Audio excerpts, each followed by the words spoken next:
Hai hai hai, Assalamualaikum teman-teman. Perkenalkan, nama aku Hanif Nuraili.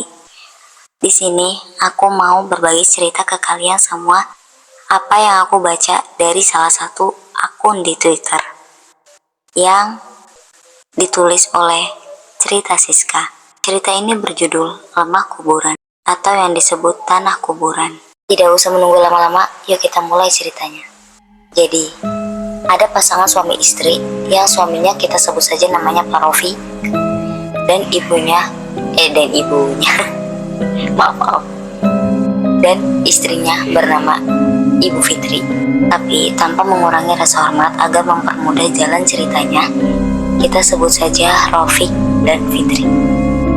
Jadi ceritanya gini, pekerjaan Rofik ialah sebagai dokter dan Fitri itu sebagai ibu rumah tangga. Nah, ada suatu ketika si Rofik ini tuh ditempat tugaskan di bagian selatan kota Jember, yang mana ia menggantikan dokter Bayu untuk sementara selama 1 tahun. Dan pergilah mereka ke desa tersebut.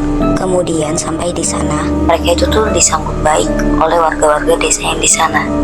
Setelah itu, mereka juga difasilitasi rumah dan kendaraan bermotor untuk mempermudah kehidupannya di desa tersebut. Nah, di situ tuh ada kepala desa yang menghampirinya dan bilang, "Nah, Rofik, ini kunci rumah jenengan. Nanti motornya biar si Terpin yang mengantar ke sana ya." Oh inji pak, matur suwun. Nah, sewaktu pas sudah tiba di ujung jalan, mereka tuh lihat kalau rumah tersebut itu jarak antara warga lainnya itu sangat berjauhan, ya kurang lebih 50 meter. Dan emang ada satu rumah yang dekat, yaitu rumahnya Mbah Jainul. Nah, waktu pas mereka keliling-keliling rumah, di situ tuh Fitri lihat, kok kayak ada orang ya? Ya, itu siapa? Oh itu mah Mbak Jainul. Sewaktu sebelum kesini, aku sudah pernah bertemu dengannya. Dia tuh orangnya baik kok. Besok kita mulai menata ruangnya ya. Kamar atas itu udah aku bersihin, jadi nanti kita tidur di sana. Nah, besok harinya kan Rofik ini seperti biasa, dia itu langsung ke puskesmas kan. Ditinggallah si Fitri di rumah sendirian. Nah, Fitri itu lagi nyapu di halamannya. Sewaktu nyapu tuh Mbak Jainul pun dateng. "Duk, bersih-bersih ya, yuk main ke rumah." Kebetulan di rumah tuh ada cucu nenek yang baru saja lulus SMK. "Nggih Mbak, kenalkan saya Fitri, istrinya Pak Rofik." Si Fitri itu gak gampang bergaul sama orang. Makanya waktu pas jawab itu tuh sebenarnya Fitri tuh merasa ragu-ragu. Nah, pas udah selesai ngobrol-ngobrolnya, tiba-tiba ada benda jatuh yang arahnya tuh dari dapur. Dan Fitri pun langsung lari. Kok udah berantakan ya? Ada apa ini? Mbak Jainul pun karena ngerasa panik dan cemas mengikuti Mbak Fitri dari belakang dan bilang, "Gusti, aduh nomor lo tekoknya selamat." Setelah mengucapkan itu, Mbak Jainul meninggalkan Fitri seorang diri. Si Fitri itu langsung bersih-bersih. Dan sewaktu suaminya pulang, dia tuh cerita soal hal tersebut. Suaminya emang gak percaya hal-hal goib. Jadinya ya mikirnya, mungkin itu halusinasi kamu karena kamu kecapean. Dan hari pun berlalu. Setelah kejadian tersebut, Fitri itu coba melupakan hal-hal itu. Tapi ada kejadian lagi yang mana si Fitri juga ngerasa kaget karena kejadian itu di pada maghrib. Tiba-tiba ada suara, ada benda jatuh lagi dari dapur. Sontak Fitri kaget dong. Fitri itu langsung lari ke arah dapur. Soalnya Fitri itu mikir takutnya ada maling kan.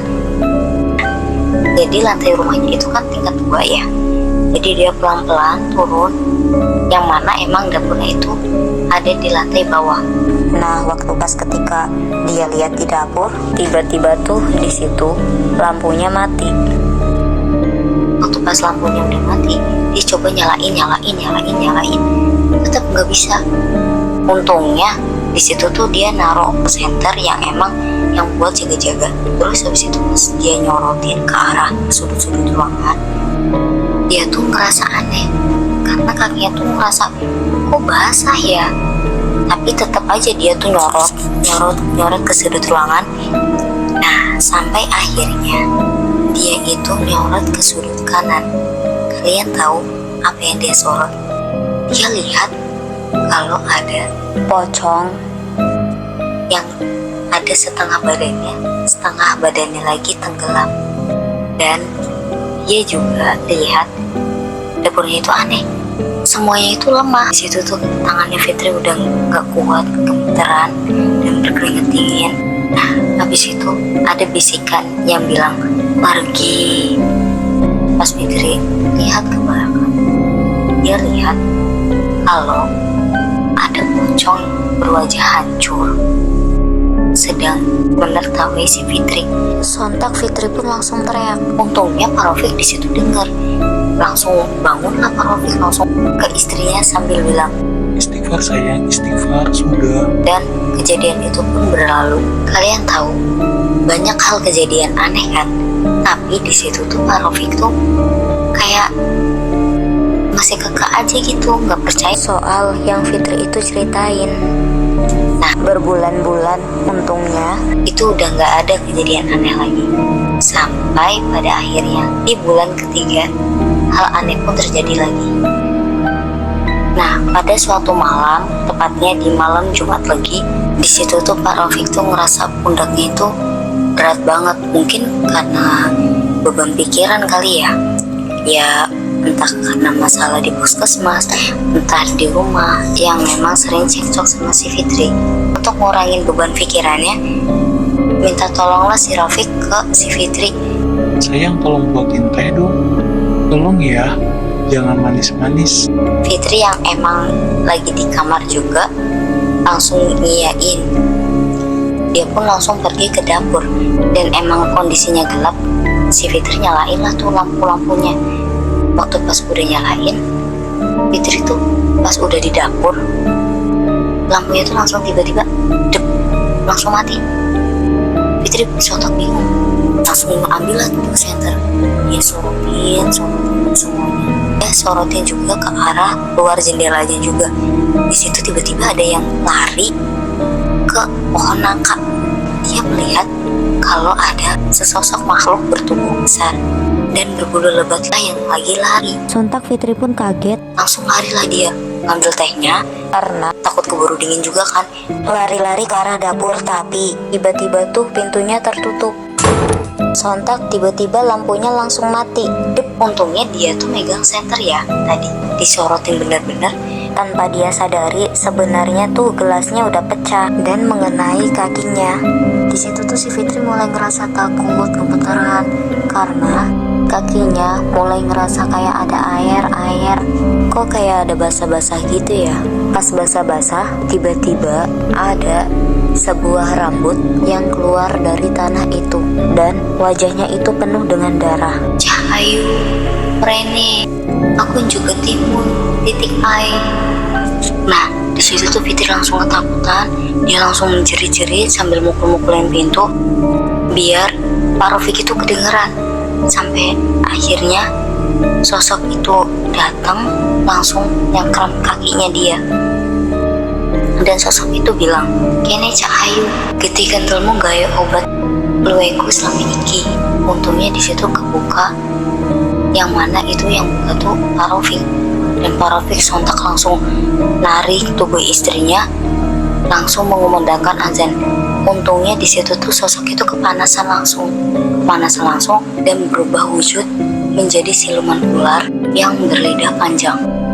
Dan untungnya di situ tuh sosok itu tuh masuk lagi ke dalam tanah.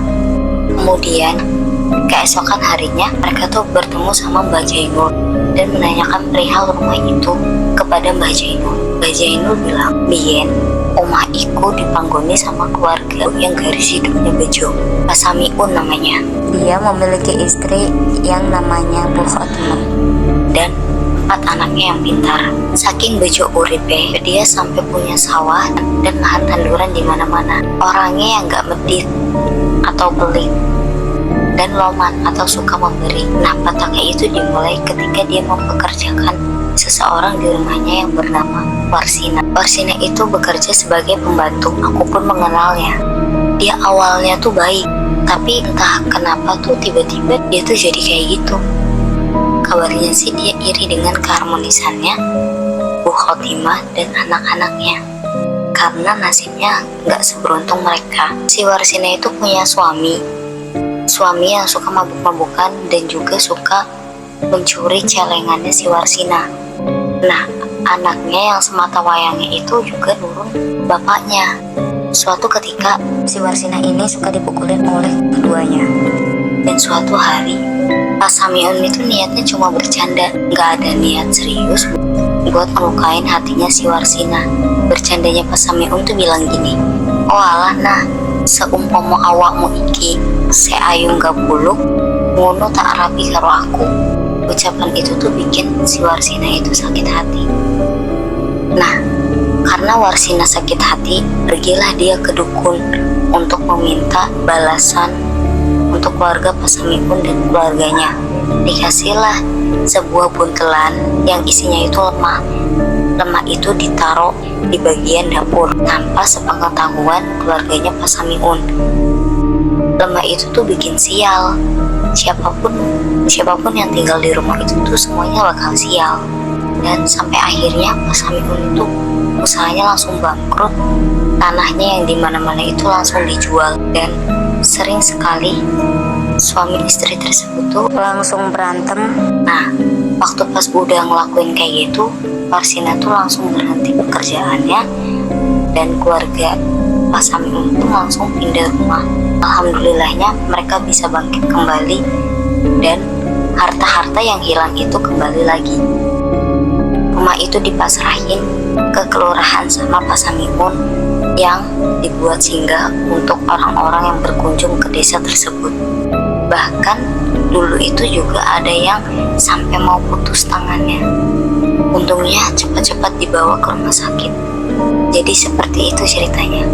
Makanya dulu Narofik saya suruh tidur di atas saja, jangan di bawah, karena saya khawatir lemah kuburannya dipendam di bawah buat jaga-jaga aja biar kejadiannya nggak keulang lagi. Nah, sejak saat itu akhirnya Pak Rofik dan Fitri pun bersepakat untuk pindah ke tempat lain, dan akhirnya mereka berdua itu langsung pergi dari rumah itu, tapi tetap di desa itu ya, sampai selama program pemerintahan itu selesai. Terima kasih yang sudah mendengarkan ceritanya sampai akhir. Jika kalian suka, jangan lupa klik tombol like, komen untuk memberikan saran-saran videonya, dan jangan lupa klik subscribe-nya, klik tombol lonceng agar kalian tidak ketinggalan dari channel ini. Sampai jumpa di video selanjutnya.